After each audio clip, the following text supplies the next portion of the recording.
Asking a woman to dance always seems so terrifying. And the past few years just didn't seem to matter that much. Figured I'd wait. For what? Right partner.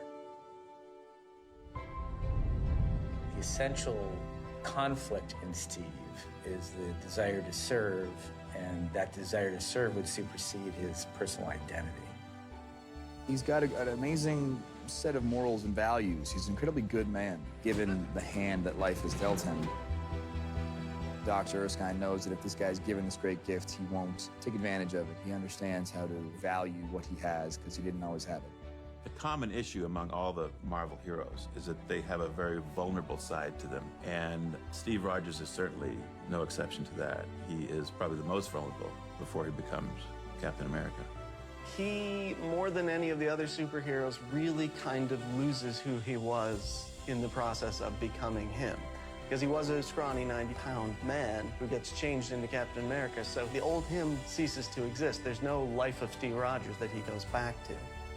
Almost, I get the feeling he'd be more comfortable if he could wear the outfit all the time, because then he has a persona, then he knows who he is. It's the first time he was valued. He had very few people who valued him, as he wasn't quite an orphan, but he was alone fairly early on, and he had one friend, it was Bucky Barnes, and Bucky Barnes goes off to war. He was a scrappy kid who got picked on all his life. He is very relatable. He is a superhero, but all his power is basically what the human body can do. Once circumstances lead him to being Captain America, he finds, a purpose. You told me you thought I was meant for more than this. Did you mean that? Every word. Peggy has a career, and she has a lot of self-respect, and she's pretty sick and tired of lots of men kind of not taking her seriously in the army and playing around with her. I think Peggy relates to someone really fighting for what they believe in and really having to struggle all the time to prove themselves. And she, being the only woman in this environment, knows exactly what that feels like. It's not just the normal, everyday love story. There's something else. In the same way that we love Steve because he exhibits some sort of determination and selflessness, it's the same thing that attracts her to him. Steve learned a lot from Peggy Carter. If you go back and look at the first Avenger, that is the essential relationship that I think turned him into who he is today. It turned him into Captain America.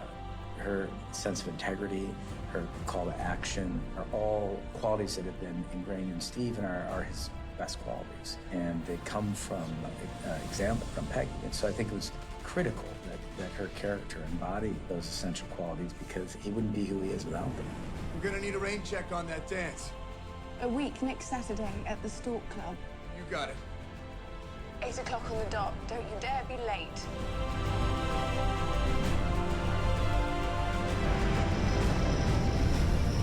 The great tragedy of Steve Rogers' existence was, he found the love of his life and then had to sacrifice himself in 70 years of his life to save the world. I always found it very endearing about Cap that for all that character has sacrificed, and he sacrificed a lot, the one thing he could never let go of was Peggy, and it stayed with him all those years. It's been so long. So long. Well, I couldn't leave my best girl. Not when she owes me a dance. We want the audiences to feel moved by it. People have sent me poems that they've written about Peggy and Cap, and montages that they've sent me of Peggy and Cap's greatest moments, like putting soundtracks over them, like Aerosmith soundtracks or something, and longing looks from Peggy and Cap, and I'm realizing that the story's affected them, and that's great because we feel like that's what we wanted. We wanted something that had heart to it, that people essentially cared about. Even after he died, Steve was still changing my life.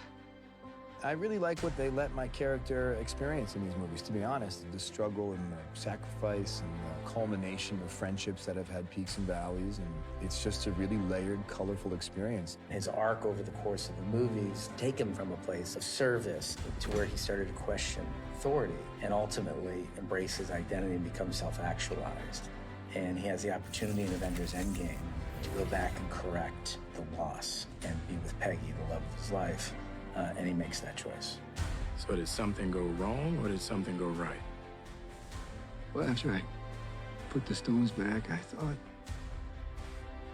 maybe Try some of that life Tony was telling me to get. You're trying to tap into Steve's journey before you go to set to understand what this moment means to him, but you can't help but think about your own and think about what this entire experience has meant to you. Oh, God, you can get choked up even thinking about it right now. You want to tell me about her?